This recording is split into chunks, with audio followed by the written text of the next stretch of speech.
அது ஒரு மனிதனுக்கு ரட்சிப்பை கொண்டு வரும். இந்த சுவிசேஷம் ரட்சிப்பை கொண்டு வரும். இது இரண்டாவது விஷயம். மூன்றாவது அந்த வசனத்தில் நாம் பார்க்கிறோம், ரட்சிக்கப்படுவதற்கு அது தேவ பலன்.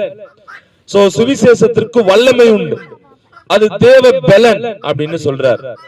நான்காவது, இந்த சுவிசேஷத்தை எல்லோரும் விசுவாசித்து ஏற்றுக்கொள்ள வேண்டும். அதைத்தான் பார்க்கிறோம்.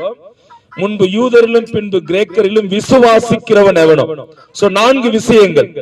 ஒன்று, கிறிஸ்துவின் சுவிசேஷம். இரண்டாவது, இந்த சுவிசேஷம் ரட்சிப்பை கொண்டு வரும். மூன்றாவது, இது ஒரு மனிதனுக்கு தேவ பலன், அதாவது வல்லமை கொடுக்கும். நான்காவது, இந்த உலகத்தில் பிறந்த எல்லோரும் இந்த சுவிசேஷத்தை விசுவாசிக்க வேண்டும். இதுதான் இந்த வசனத்தில் சொல்லுகிறார். முதல் விஷயம், கிறிஸ்துவின் சுவிசேஷம் என்று சொல்லுகிறார். இப்ப கிறிஸ்துவின் சுவிசேஷம்